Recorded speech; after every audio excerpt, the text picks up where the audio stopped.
जो कांस की ये मूर्ति मिली, उस नर्तकी ने चूड़ियां पहनी हुई हैं और हार।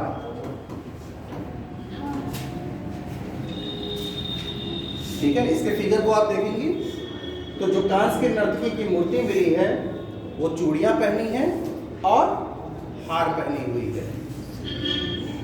यानी ये दर्शाता है कि उस कालखंड में अगर आप इसे महिलाओं से जोड़ दें,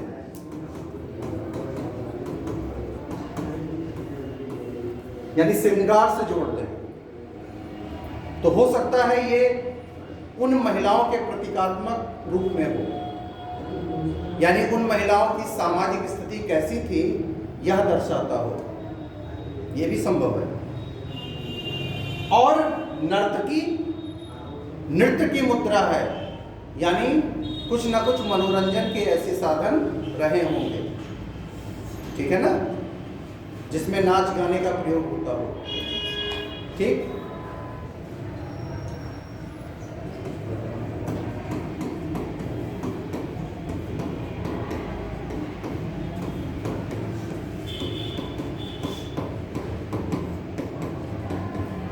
खेलसड़ी पत्थर की बनी पुरोहित राजा की एक मूर्ति भी प्राप्त हुई है आदेश से। और जब आप उस मूर्ति को देखते हैं तो उसका चेहरा क्या है? बड़ा है।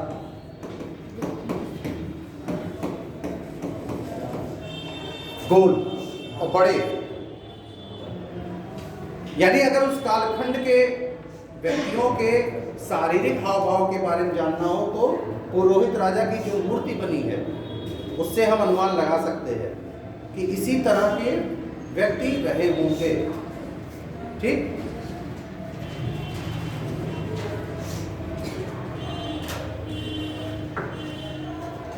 मोहरे प्राप्त हुए।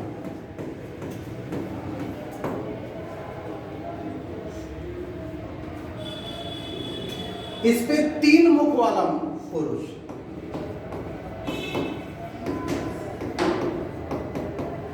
पुरुष की आकृति है, 3 मुख, जो योग मुद्रा में बैठा है, योग मुद्रा में।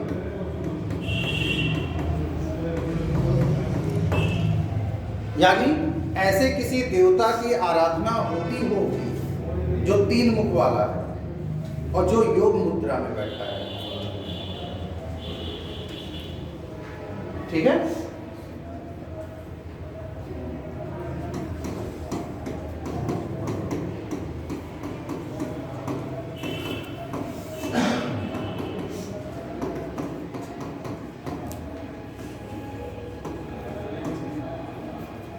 जो पुरोहित राजा की मूर्ति प्राप्त हुई है वो तिपतिया डिजाइन वाली, ठीक है,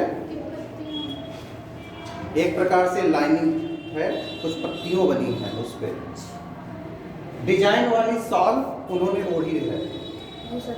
ठीक है, ये उनके पहनावे का एक रूप हो सकता है। एक चीज मिसिंग हो रही थी इसके। चलिए, योग मुद्रा, इनके दाईं ओर बाघ और हाथी,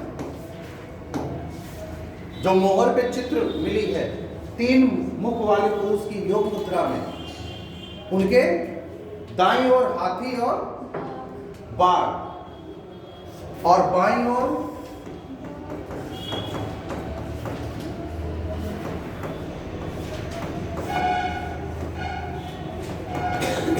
भैंस और गैंडे की चित्र अंकित है।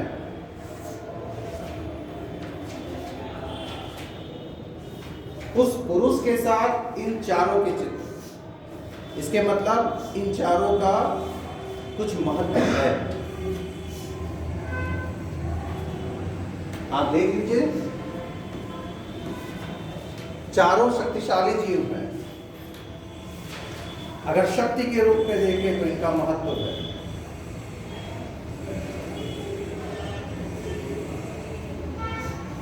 ठीक, एक सिंहासन की भी कलाकृति,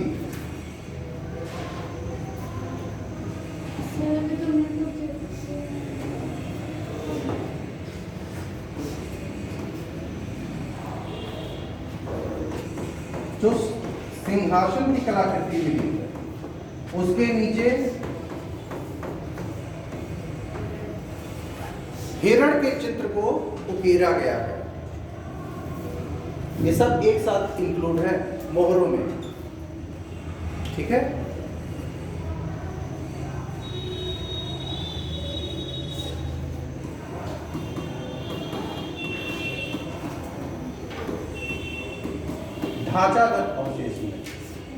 ढांचागत अवशेष में विशाल स्नानागार की बात हो गई, विशाल अन्नागार की भी बात हो गई थी उस काल में।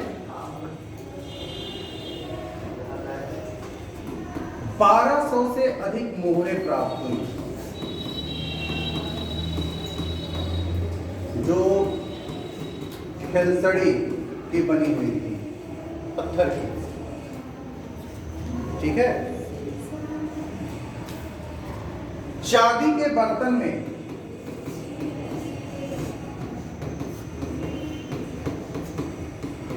लिपटी सूती वस्त्र प्राप्त हुआ।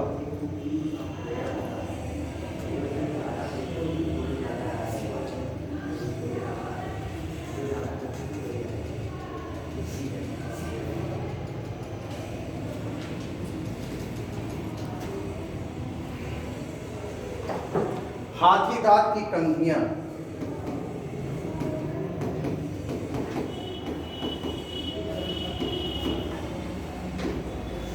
हाथी दांत की कंघी, तांबे के दर्पण,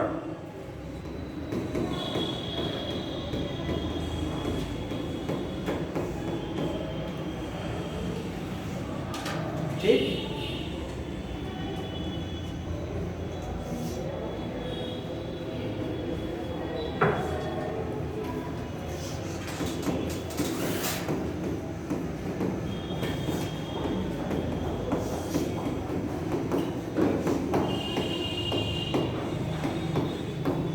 ये भी प्रकार का उपकरण है, ठीक है।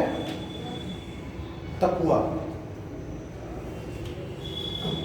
स्पिंडल बोट जिसे इंग्लिश में बोला जाता है, घरेलू कार्य के लिए औजार के रूप में।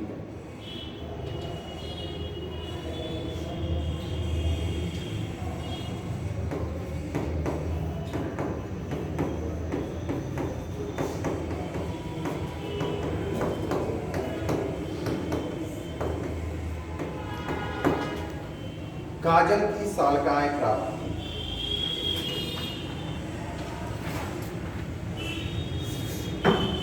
ठीक, एक आप देखेंगे जो सबसे पहिए वाली बैलगाड़ी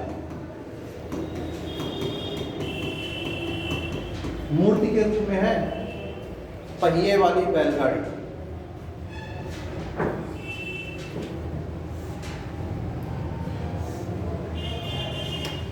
सीटी,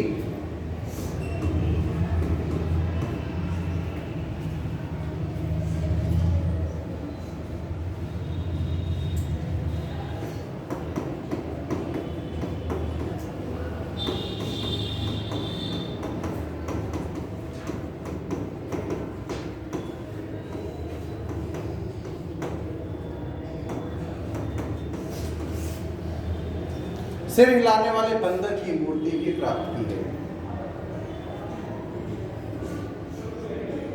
ठीक, जो मृदभंड मिले लाल और काले रंगों का प्रयोग है और चित्रात्मक है, यानी कुछ ना कुछ पैटर्न बने हुए हैं।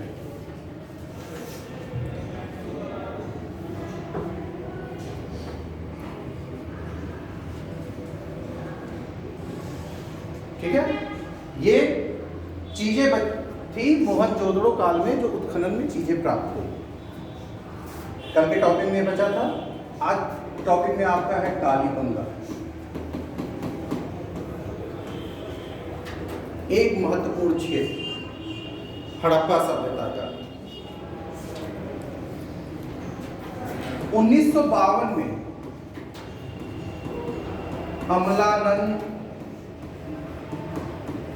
घोष द्वारा इस साइट का उत्खनन किया गया, इनकी अध्यक्षता में पुरातत्व विभाग द्वारा। ठीक, यानी 1950 के अंत के दशक में 1952 से उत्खनन की प्रक्रिया आरंभ हुई और 1961-62 में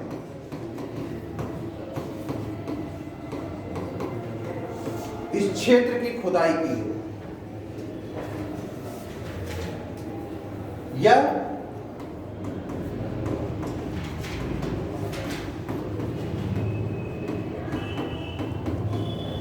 हनुमानगढ़ में स्थित है, राजस्थान के हनुमानगढ़ क्षेत्र में, हनुमानगढ़ जिले में स्थित है, जो इस काल का एक महत्वपूर्ण व्यापारिक क्षेत्र था। महत्वपूर्ण व्यापारिक क्षेत्र जो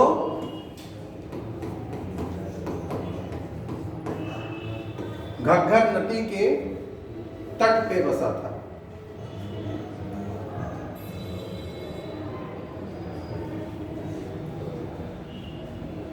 ठीक है, रेगिस्तान और नदियों के बीच कनेक्टिविटी, ये कनेक्टिविटी हब था, यानी नदियों और रेगिस्तान के मध्य का क्षेत्र जो कनेक्ट करता था अन्य क्षेत्रों को। ठीक है ना।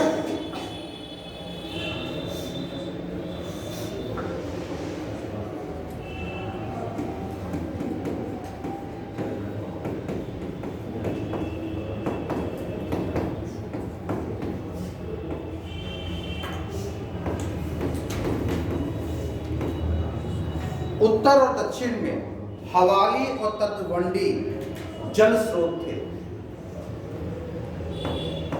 तलवंडी जल स्रोत, कालीगंगा के उत्तर और दक्षिण हिस्से में हवाली और तलवंडी जल स्रोत थे। तलवंडी सर लाहौर में है। ये जल स्रोत की बात हो रही है। ठीक है, लाहौर की वाली की बात नहीं हो रही।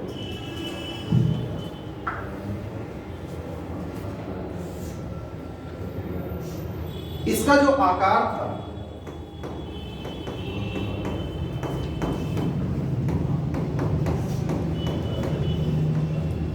(200 मीटर गुणे 400 मीटर के करीब था। ठीक,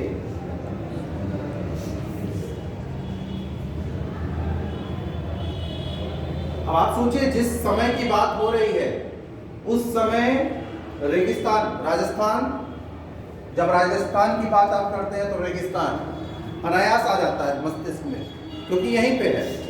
जब गुजरात के कच्छ क्षेत्र की बात करते हैं वहां भी ये चीज आ जाती है। तो आप जिस कालखंड की, जिस समय की बात कर रहे हैं 2600-2500 ईसा पूर्व, तो उस कालखंड में यहाँ का भौगोलिक क्षेत्र कैसा रहा होगा आप इससे समझिए। क्योंकि नदियों की भी बात हो रही है, जल स्रोत की भी बात हो रही है, कहा जा रहा है कि ये हब था, यानी रेगिस्तान और नदी के बीच का एक क्षेत्र। ठीक है,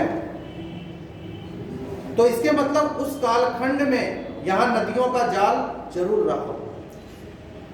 वो समय के साथ जो भी स्रोत है, जल के जो भी स्रोत है, हो सकता है समय के साथ वो समाप्त हो गए हो, रेगिस्तान का प्रभाव बढ़ा हो और वो समाप्त हो गया हो, लेकिन उस कालखंड में ये चीजें थी।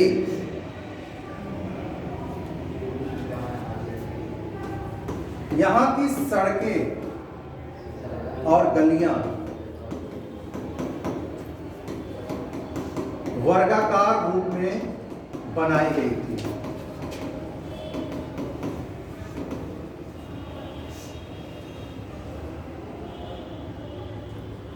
ठीक, जल निकासी और जल संचय, जल निकासी और संचय की भी पूर्ण व्यवस्था की गई।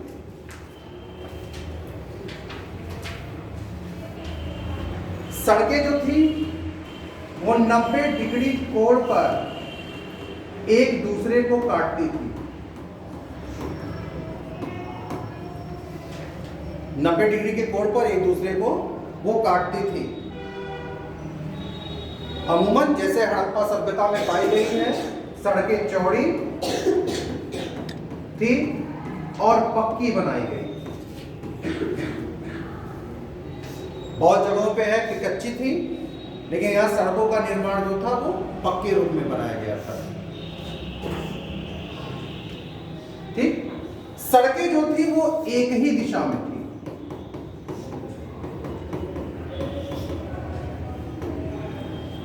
एक ही दिशा में।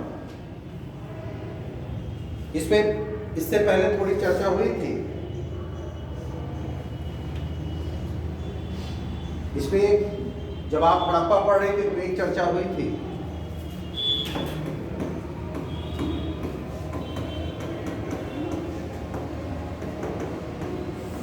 सूर्य के उगने और उसके अस्त होने के दिशा के अनुरूप। ठीक है, कालीबंगा में जो सड़कों की दिशा निर्धारित की गई थी, यानी सूर्य के उगने और अस्त होने के अनुरूप, यानी ये माना जाए कि अगर सूर्य उगे तो सड़कों पर पूरा का पूरा प्रकाश रहे। इस तथ्य को ये माने, यानी ये प्रक्रिया अपनाई गई कि जब तक ये है तब तक सड़कों पे पूर्ण प्रकाश रहे। यही प्रक्रिया तो मानेंगे आप? बताइए, यही प्रक्रिया होगी ना? अगर सड़कों की स्थिति या दिशा में सूरज के उगने और अस्त होने की व्यवस्था के अनुरूप बनाई गई, तो यानी प्रकाश को ही देख के बनाई गई होगी कि जब तक सूर्य है तब तक प्रकाश रहे सड़कों पे। ठीक, मकानों की स्थिति, यहां पे मकान छोटे और बड़े दोनों रूप में पाए गए, यानी छोटे भी मकान पाए गए हैं और बड़े मकान भी पाए गए, जो सामाजिक स्थिति को दर्शाता है कि समाज में उच्च और निम्न वर्ग रहा होगा। एक अनुमान ये लगाया गया कि रहा होगा मकानों की। ये ईंटों के बने थे,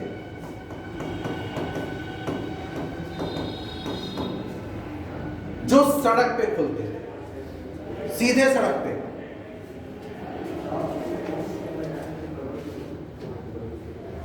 मकानों में छोटा आंगन और छोटा बागीचा भी होता था। छोटा बागीचा मतलब पेड़ पौधे हरियाली के रूप में। यहां पे कुछ बड़े स्नानागार,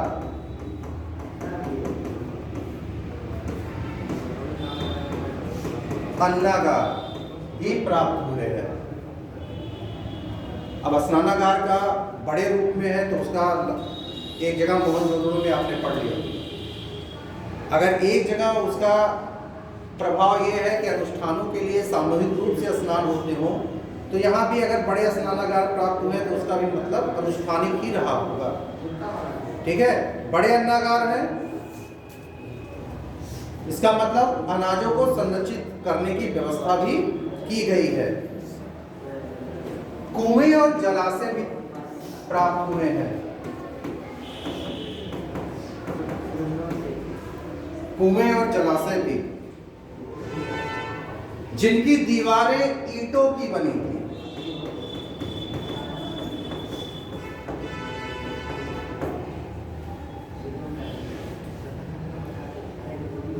ईंटों की दीवार।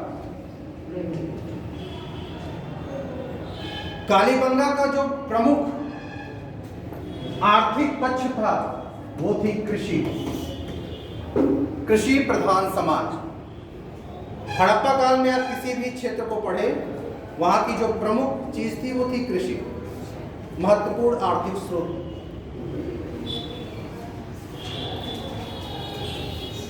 ठीक है, उत्खनन से प्राप्त साक्ष्यों से यह पता चलता है कि यहां बर्तन बनाने की भी व्यवस्था रही होगी, यानी बर्तन निर्माण किया जाता रहा होगा। ठीक, आभूषण बनाने की भी व्यवस्था रही होगी। ठीक है, अन्य शिल्प की चीजें भी, क्योंकि आप ये चीज देखें कि धीरे धीरे उन्नतशील चीजें हो रही है। आपने जहां से हड़प्पा काल से शुरू किया, हड़प्पा मोहनजोदड़ो से आगे जब बढ़ रही है, तो हर जगह कुछ ना कुछ नया बन है, चाहे वो फसलों के रूप में हो।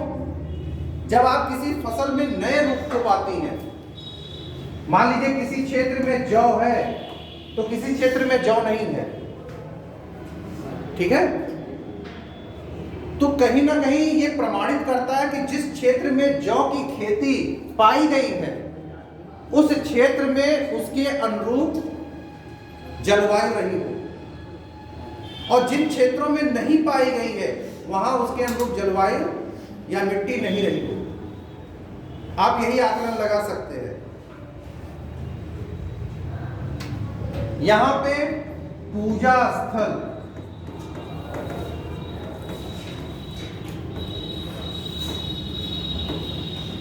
और अग्नि वेदियां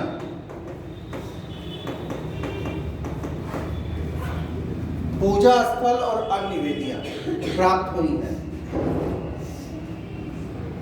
ठीक है, हड़प्पा मोहनजोदड़ो में भी पूजा होती थी, लेकिन स्थल की बात नहीं आई थी। यहां पे उत्खनन में पूजा स्थल भी प्राप्त हुई और अग्नि वेदियां भी प्राप्त हुई। जो साक्ष्य मिले हैं उससे यह प्रतीत होता है कि महिलाएं भी अनुष्ठानों में बराबर भाग लेती रही होंगी।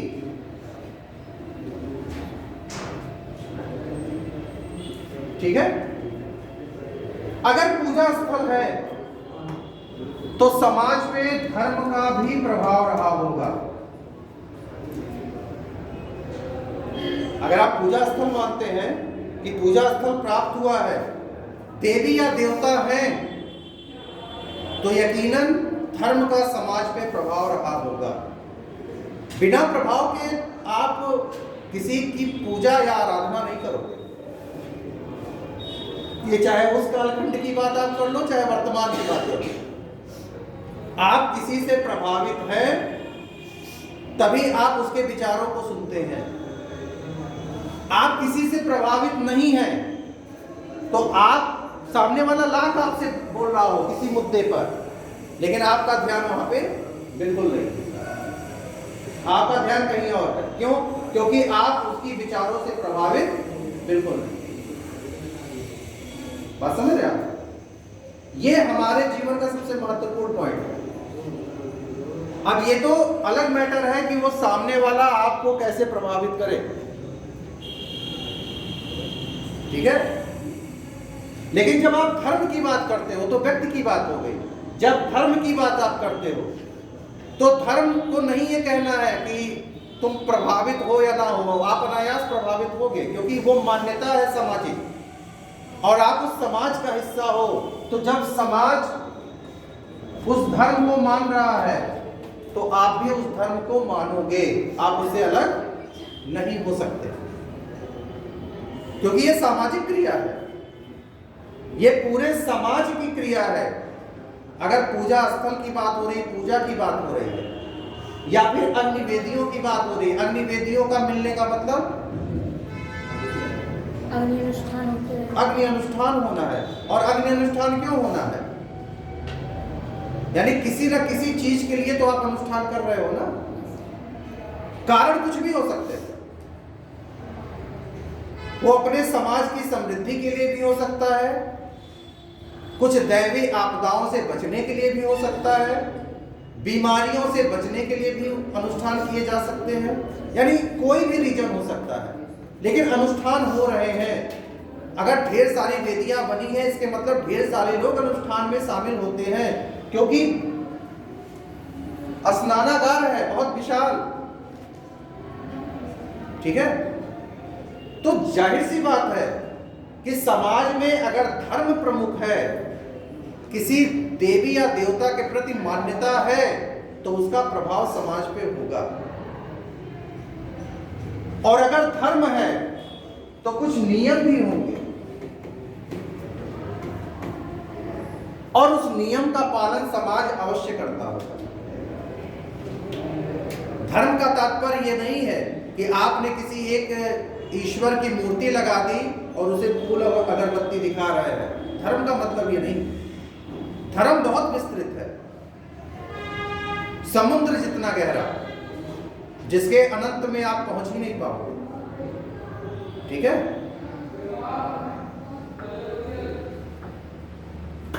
चलिए, खुदाई में जो कुछ मूर्तियां प्राप्त हुई हैं जो मातृत्व को दर्शाती हैं,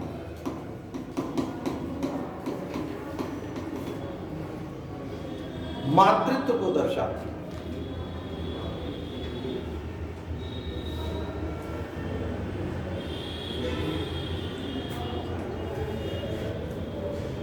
मातृत्व को दर्शाती है।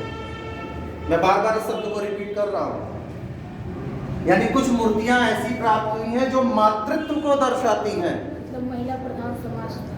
हो सकता है, क्योंकि हड़प्पा काल में बहुत स्थल ऐसे प्राप्त हुए हैं जो मातृ सत्तात्मक हैं, और यहां मातृत्व को दर्शाया गया है, यानी उस स्त्री के महत्व को दर्शाया गया है। सीधा सीधा आप ये कहें कि ये दर्शाया गया है कि जो कुल की वृद्धि होगी, वंश की वृद्धि होगी या समाज की वृद्धि होगी, उसका जरिया कौन है? स्त्री। तो कहीं ना कहीं इस स्थल पर स्त्रियों की स्थिति बराबर ही रही होगी, पुरुषों के समान ही रही होगी, निम्न नहीं, क्योंकि साक्ष्य आपको दर्शाते हैं। यहां से प्रकृत पूजा के भी साक्ष्य प्राप्त हुए हैं।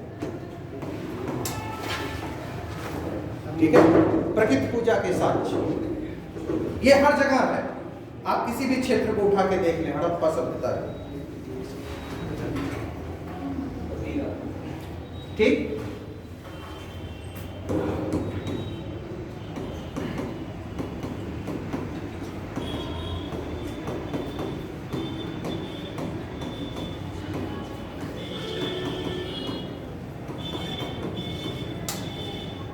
देव पूजा की जब चर्चा होती है कालीबंगा में, तो उस उत्खनन में जो साक्ष्य प्राप्त हुआ है कि देवताओं के पूजा के प्रतीक प्राप्त हुए हैं, यानी जिन माध्यमों द्वारा देवताओं की आराधना या पूजा की जाती थी, वो चीजें प्राप्त हुई, जो ये प्रमाणित करती है कि कालीबंगा में एक सशक्त धर्म था, देवी देवता थे, और जिनकी आराधना की एक विधि थी जिसके द्वारा इनकी आराधना की जाती थी। यानी उस समाज की सुख समृद्धि के लिए देवताओं, देवी देवताओं की आराधना की जाती थी। आप इस निष्कर्ष पे पहुंचते हैं। यहां से कुछ संकेत ऐसे प्राप्त होते हैं जो ये प्रमाणित करते हैं कि यहां पे पशु बलि की प्रथा भी थी।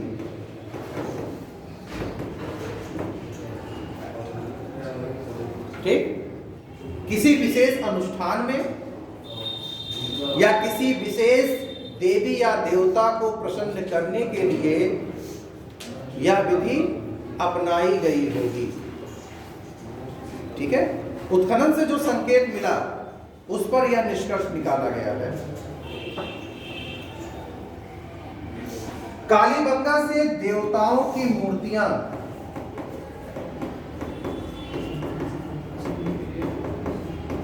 भी प्राप्त हुई हैं,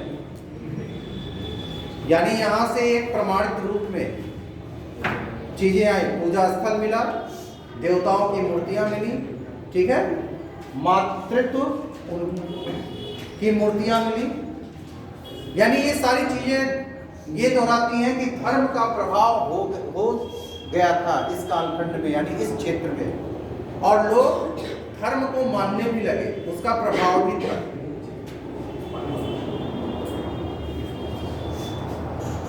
यहां से लाल रंग के बर्तन मिले, जिस पर काले रंग की चित्रकारी की गई।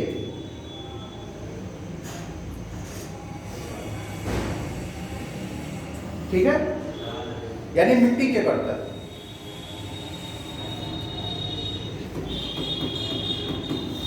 पाटरी के बर्तन भी प्राप्त हुए। ये भी एक प्रकार का पदार्थ है जिससे बर्तन बनाए जाते हैं, थोड़ा मजबूत होते हैं। ठीक, जिस पर अलग प्रकार के डिजाइन उकेरे गए हैं।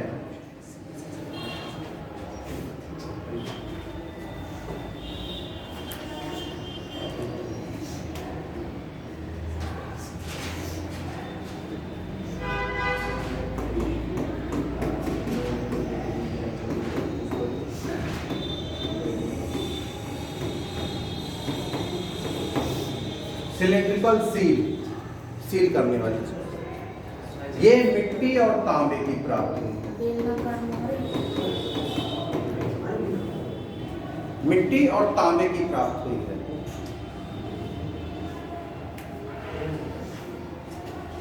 ठीक, व्यापारिक गतिविधियां,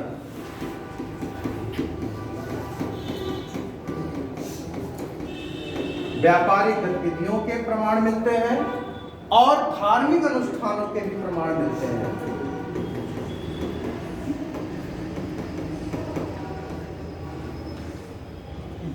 ठीक, यानी इन सेल्स पे जो चीजें अंकित की गई हैं उनसे व्यापारिक गतिविधियों के प्रमाण मिलते हैं और अनुष्ठानों के, यानी धार्मिक अनुष्ठानों के प्रमाण मिलते हैं। इस पर पशु पक्षियों और देवताओं के चित्र अंकित हैं। पशु पक्षियों और देवता, इनके चित्रों को अंकित किया गया है।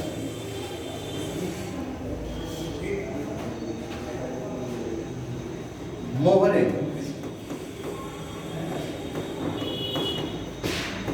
जो खेलों के लिए या मनोरंजन के लिए प्रयोग की जाती थी।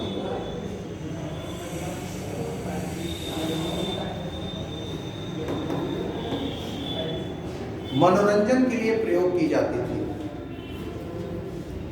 आज थोड़ा फास्ट रहेगा चीजें, क्योंकि आज इसे खत्म करना है, तो थोड़ा आपका भी सहयोग है।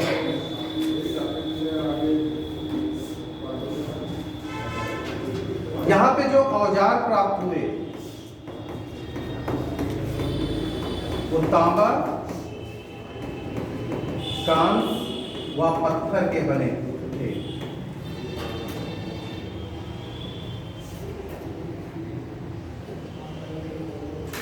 ठीक है, औजार जिसमें कृषि उपकरण,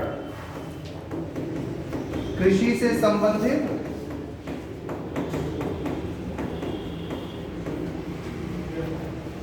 संबंधित और हथियार।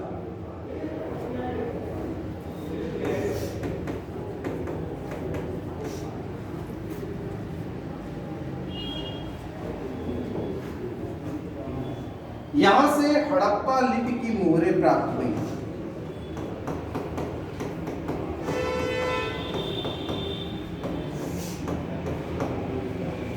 हड़प्पा लिपि की मोहरें प्राप्त हुई जिस पर पशु आकृति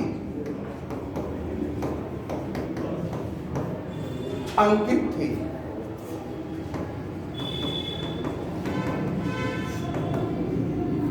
सबसे महत्वपूर्ण कौन सा पशु की आकृति अंकित थी? एक सींग वाला, एक सींग। ये ध्यान रखिएगा, हमेशा ये चीज कहीं जरूर कहिएगा, एक सींग वाला बैल। चलिए काली बंगा, अगले पे आ जाए।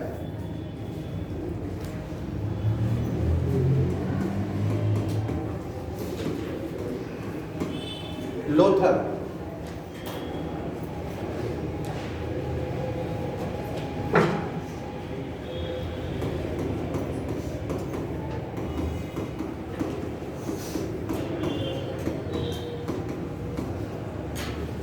उन्नीस सौ 54 ईस्वी में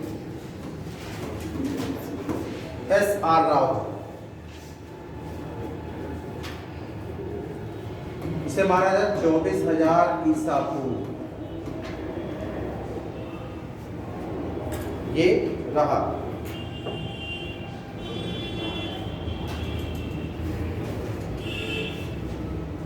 लोथल कहाँ स्थित है? गुजरात। अहमदाबाद से 80 किलोमीटर, 80 किलोमीटर दक्षिण पश्चिम में, और जिसका विस्तार कहां तक था? वर्तमान पाकिस्तान तक।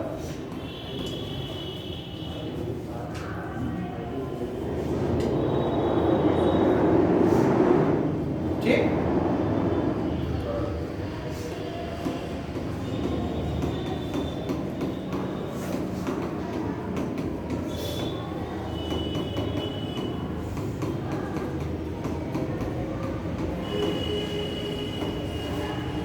खंबात की खाड़ी यानी भोगवा नदी के किनारे स्थित था। ठीक है, यह भी सिंधु घाटी सभ्यता का एक महत्वपूर्ण व्यापारिक स्थल था। व्यापारिक स्थल, महत्वपूर्ण व्यापारिक स्थल।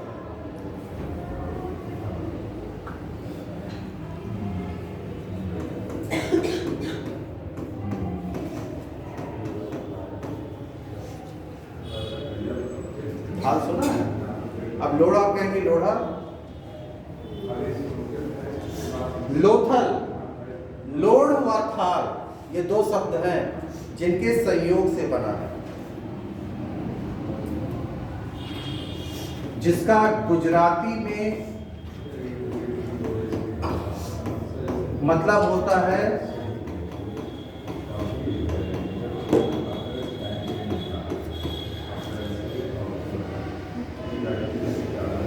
ठीक है।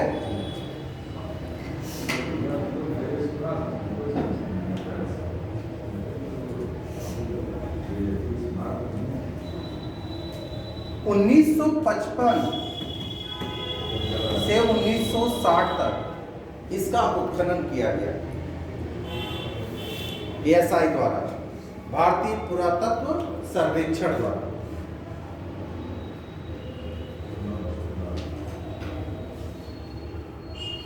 लोथल को आप मिनी हड़प्पा भी कह सकते हैं। ये कहा भी जाता है हड़प्पा से मिलती जुलती संस्कृति।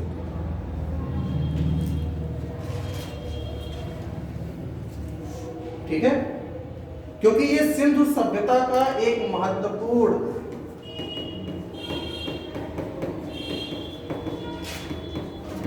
बंदरगाह स्थल था। बंदरगाह स्थल मतलब जहां बड़ी बड़ी जहाजें आके होती हैं वर्तमान में, यानी ये भी वो स्थान है जहां पे व्यापारिक जहाजें लंगर डालती होंगी। लंगर डालना मतलब रुकना, रुकती होंगी, डेरा डालना। ठीक है, नगर जो था वो ग्रिड प्रणाली पे आधारित था।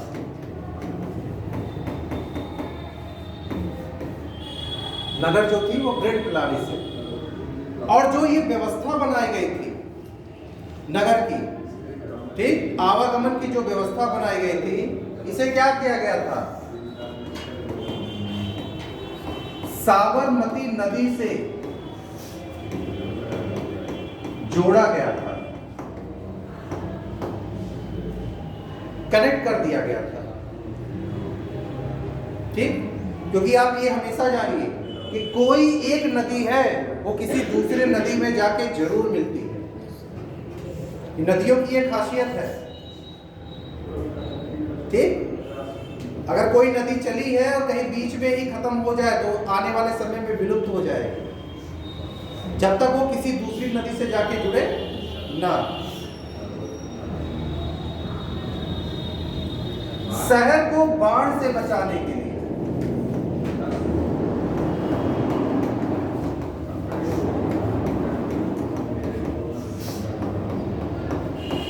1 से 2 मीटर की दीवार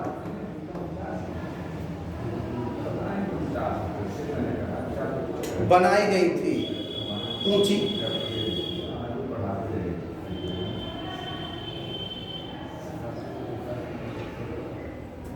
ठीक, यानी एक चबूतरा बनाया गया ऊंचा, एक दीवार, एक ऊंचा चबूतरा, और उस चबूतरे के ऊपर नगर को बसाया गया। समझ रहे? जैसे एक ऊंचाई पे नगर बसा, जब गढ़ की बात आप लोग करते हो, लेकिन यहां क्या किया गया, क्योंकि नदी के किनारे है, और जब बसाने की बात हो रही है, नदी का प्रवाह समय के हिसाब से बढ़ता है। बारिश के मौसम में नदियां बड़ी हो जाती हैं और गर्मियों के मौसम में बहुत छोटी। ठीक, तो इन्होंने क्या किया, एक ऊंचा सा बेस बनाया और उस पर नगर का संयोजन किया, नगर निर्माण कि यानी अगर नदी का पानी जल स्तर बढ़े तो उससे शहर की सुरक्षा की जा सके। नगर को गढ़,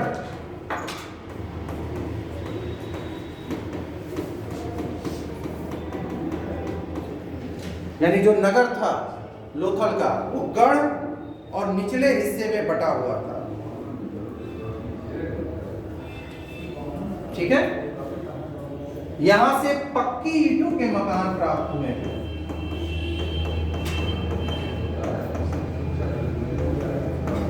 जिसमें जल निकासी की उचित व्यवस्था थी।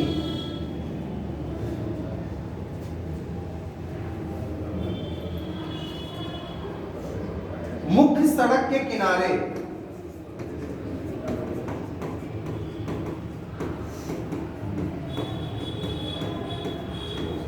व्यवसायिक केंद्रों की स्थापना थी, मतलब दुकानों की बात हो रही, दुकान और कार्यशालाएं मौजूद थी। यानी एक आधुनिक शहर की परिकल्पना आप कर सकते हैं, जिसमें सारी चीजें हों, यानी सब कुछ मिलता हो।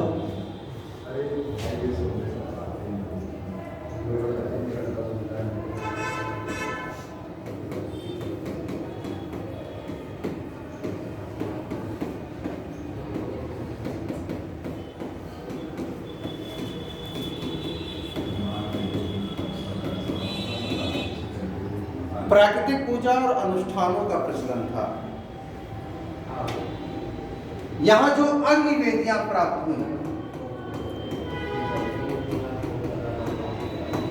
वो सामूहिक और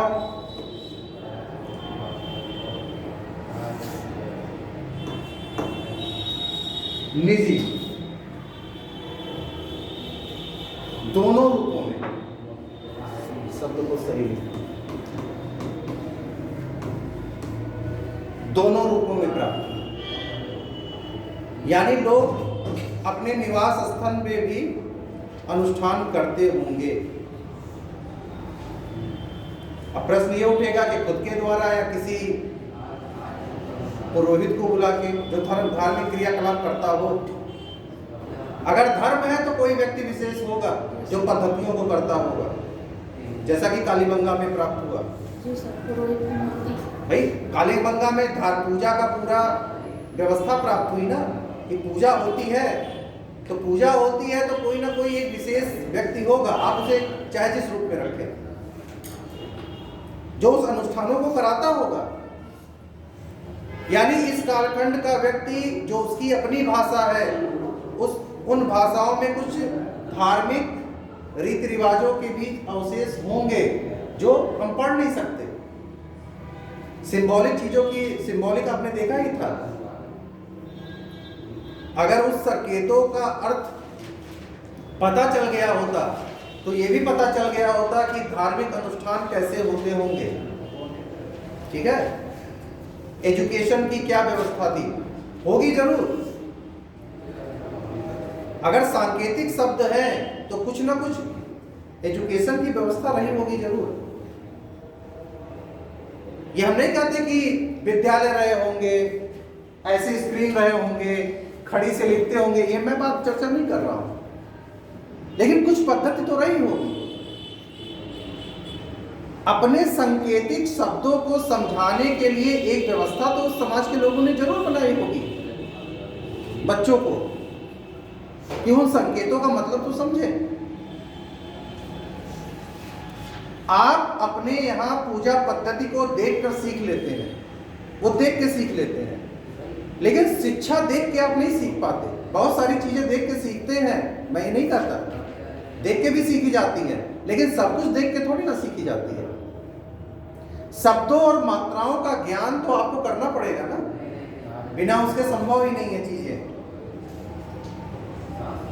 चलिए, यहां मन का व्यापार,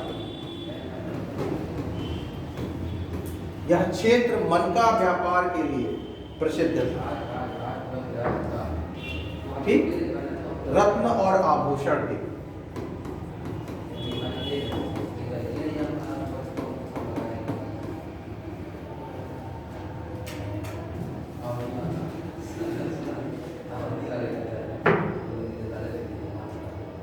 यहां खुदाई में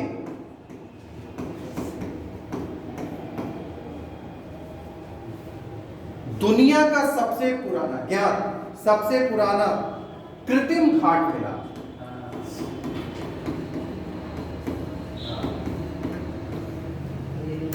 कृत्रिम घाट, ठीक है, जो साबरमती से जुड़ा हुआ था।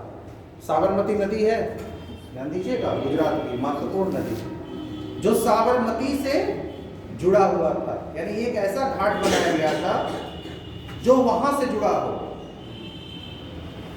प्रमुख नदी से।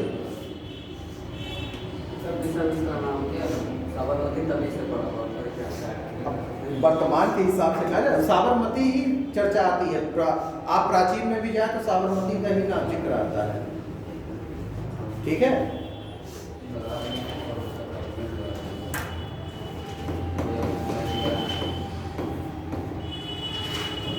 उत्खनन में एक गोदी प्राप्त हुई। गोदी मतलब एक ऐसा स्थान जहां पे व्यापारिक नाव, बड़े बड़े नाव आके रुकते होंगे।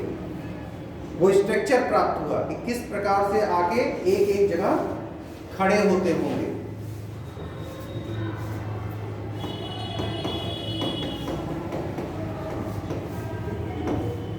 दो 218 गुणे 37 मीटर।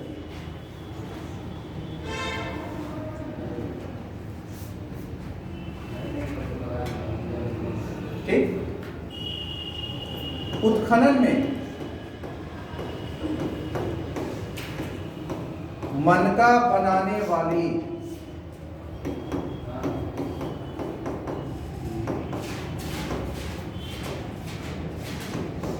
भट्टियां अत्यधिक मात्रा में प्राप्त हुई।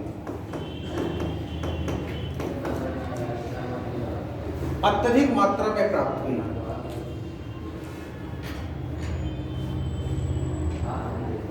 ठीक, शंख से, यानी शंख से बनाने वाले, शंख का प्रयोग करके, चाहे वो आभूषण के रूप में, सजावट के रूप में, ठीक, और मृदघाट, निर्माण की बात हो रही है।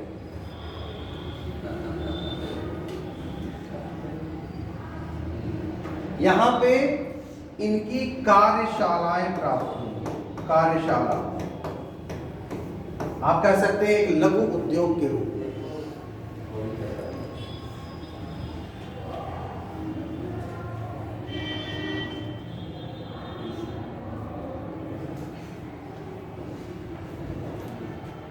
मनका बनाने की भट्टियों की जब बात आती है तो यहाँ से 93 मनके प्राप्त हुए। 93 मनके जो पकी हुई थी, खेलसड़ी की बनी हुई और आग में पकी हुई, ठीक है, यानी उन्हें ठोस बनाया गया था।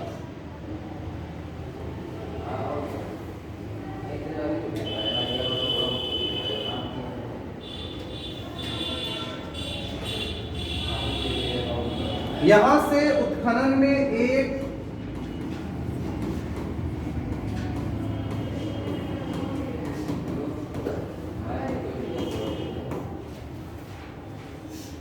फारसी मुहर प्राप्त हुई। ये बड़ा अचंभित करता है।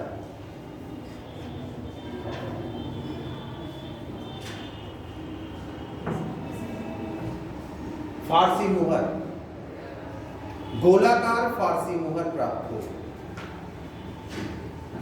इसे आप सबसे महत्वपूर्ण खोज मान सकते हैं इस क्षेत्र की।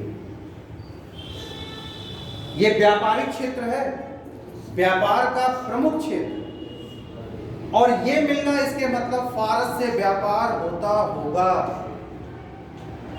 यह दर्शाता है, प्रमाणित करता है कि यहां का व्यापार फारस तक होता था। यानी अगर उसकी मोहर प्राप्त हुई है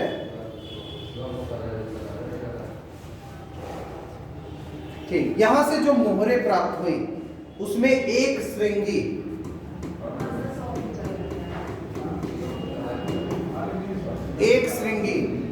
बैल, बकरी, हाथी, इनके चित्र बने हुए हैं। ठीक है, बैल है, बकरी है और बाघ, इनके चित्र बने हुए हैं।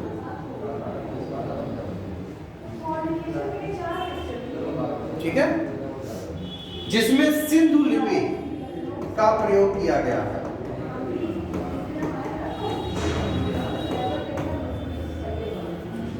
लिपियां एक जैसी हैं, ये ध्यान दीजिएगा।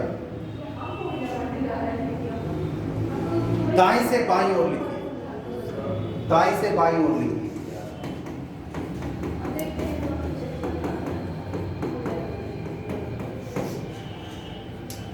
जैसे आप लोग लिखते हैं, दाएं से बाएं कि बाएं से दाएं? बाएं से दाएं। दाएं से बाएं लिखी हुई। वर्तमान में ऐसा कौन सी भाषा है जो आप इस रूप में लिखते हैं? उर्दू। बढ़िया बढ़िया बढ़िया, बहुत सही है।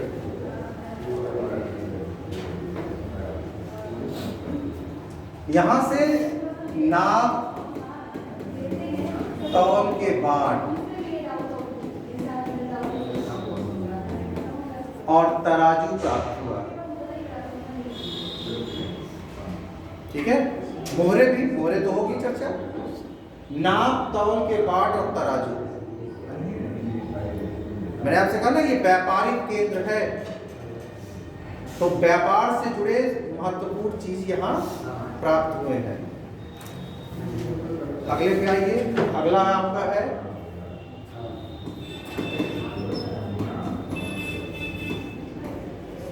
बनवाली।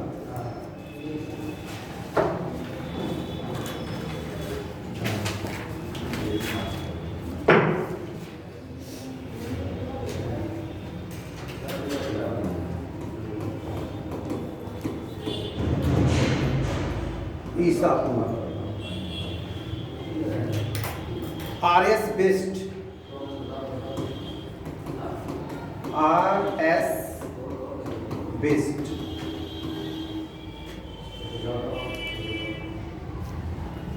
जहां तक खोज की बात है, और सब ASI के अंतर्गत है, ये ध्यान रखिएगा।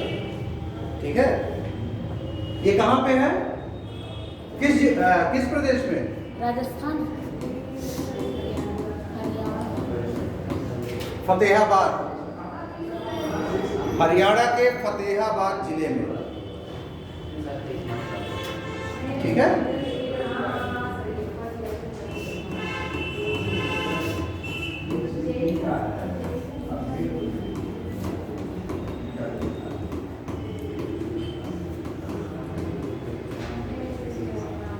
ये अब नहीं प्राप्त होती है, यस सर।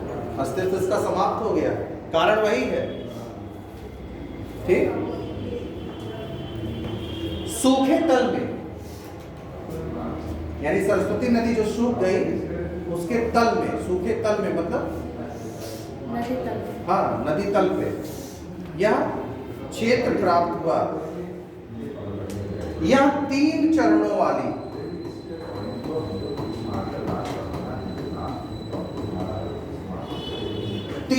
वाली सांस्कृतिक अनुक्रम है।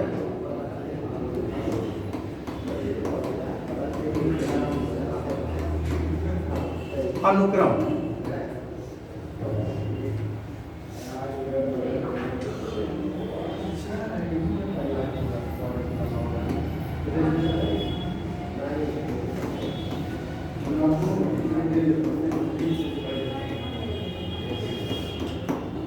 पूर्व हड़प्पा यानी पहले, हड़प्पा और उत्तर हड़प्पा यानी इसके बाद।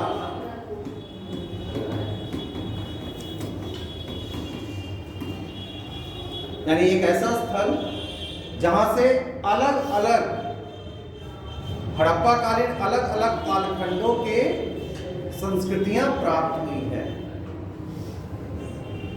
ठीक है। यह किले बंद था, यानी एक किले के रूप में। किले बंद पहली चीज बार आई है। नगर योजना इसकी अनोखी थी क्योंकि यहां गोलाकार सड़कें थी,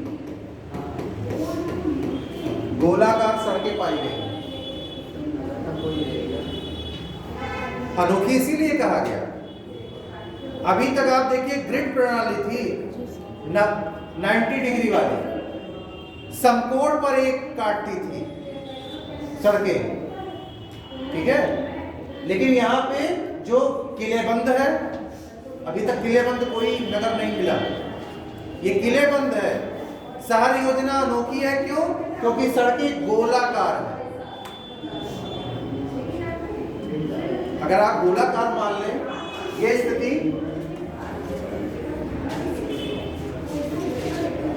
गोलाकार का तात्पर्य यही तो हुआ, यानी ऐसी नगर योजना जिसकी सड़कें गोलाकार है।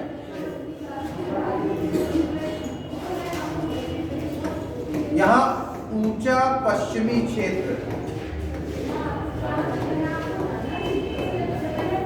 और नीचा पूर्वी क्षेत्र पाया। ठीक है। ऊंचा पश्चिमी क्षेत्र और नीचा पूर्वी क्षेत्र। समाज एक मजबूत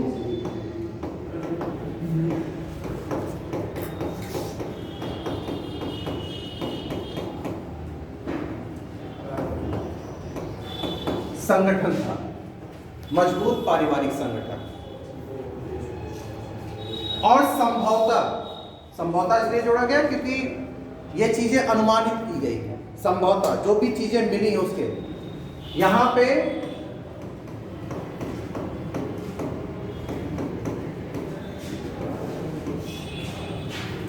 जो सामाजिक स्थिति थी वो मात्र सत्तात्मक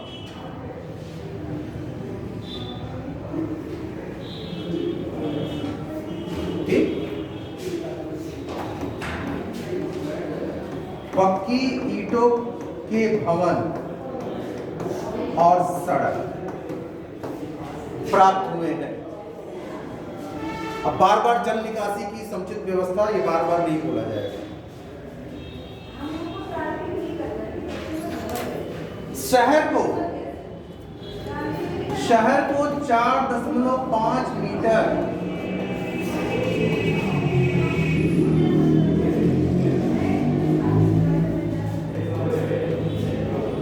ऊंची दीवार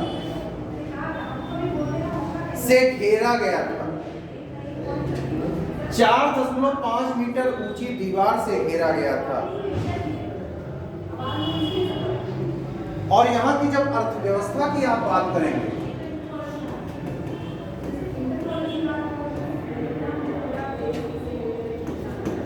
वो कृषि आधारित थी। अर्थव्यवस्था कृषि आधारित। मुख्यतः यहाँ जौ और गेहूं की फसलें या खेती की जाती थी। जौ और गेहूं मुख्य रूप से साक्ष्य के आधार पर कहा जा रहा है। यहां से पालतू पशुओं के भी प्रमाण प्राप्त हुए हैं। ठीक,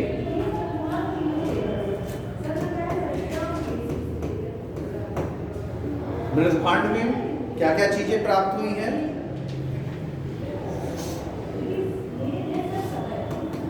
लाल बर्तन जिस पर काले रंग की चित्रकारी, लाल बर्तन जिस पे काले रंग की चित्रकारी, जार, कटोरे और खाना बनाने के बर्तन।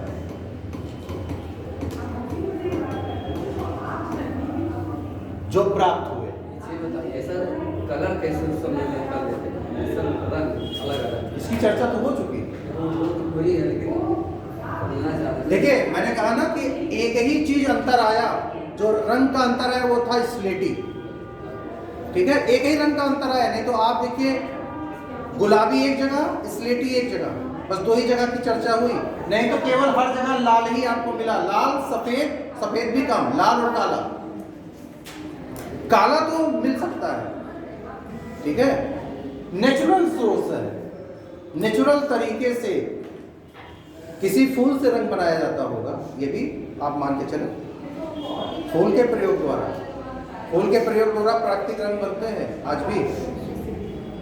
तो किसी लाल रंग के कुछ ऐसे पुष्प होंगे जो अधिकतम मात्रा में होते हो, उसके द्वारा बनाया गया हो, या कोई लाल रंग के कुछ धातु प्राप्त हुई हो, उसके द्वारा रंग बना लिए गए हो।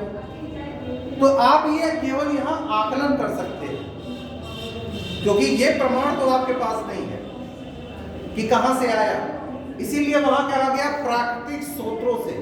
प्राकृतिक स्रोत मतलब कुछ भी हो सकता है, क्योंकि अगर रंग मिले हैं बर्तनों में तो यानी था, ये तो प्रमाणित है, था।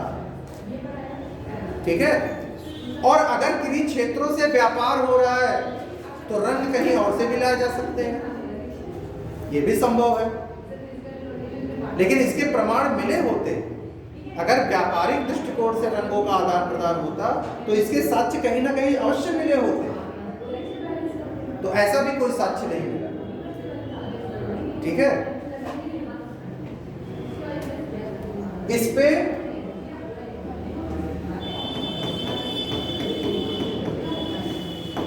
ज्यामितीय चित्रकारी, पशु पक्षियों के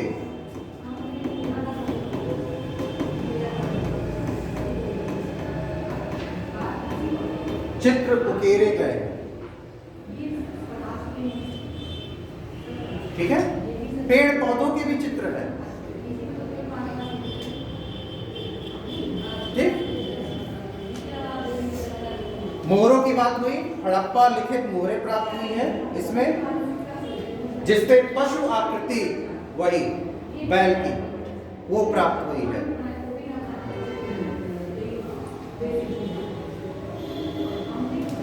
ठीक है, यहां से एक प्रकार का पत्थर प्राप्त हुआ जिसे कहा गया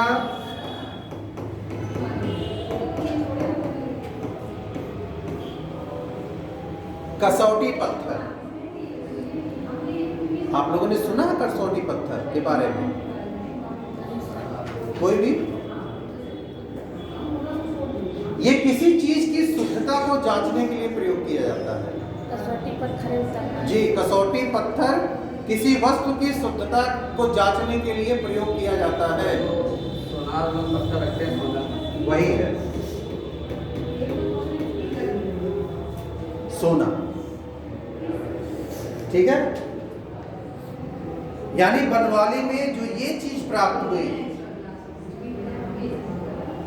तो इसके मतलब सोने के आभूषणों का परख होता रहा होगा, यानी सोने के आभूषण रहे होंगे।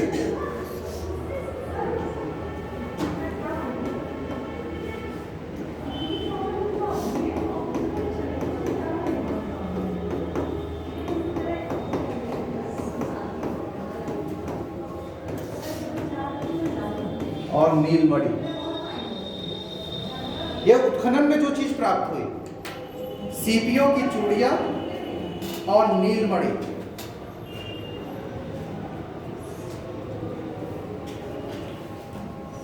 सोने, अगर कसौटी पत्थर है, सोना है, तो इसके मतलब सोने के आभूषण रहे होंगे, चांदी के भी आभूषण थे और तांबे।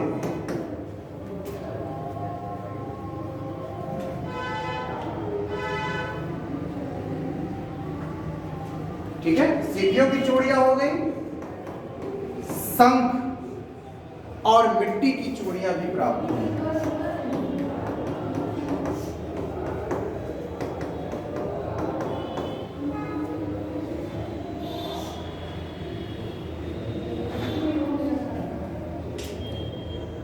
ठीक है, यहां से मिट्टी के मानव और पशु की मूर्ति प्राप्त हुई है। मानव और पशु की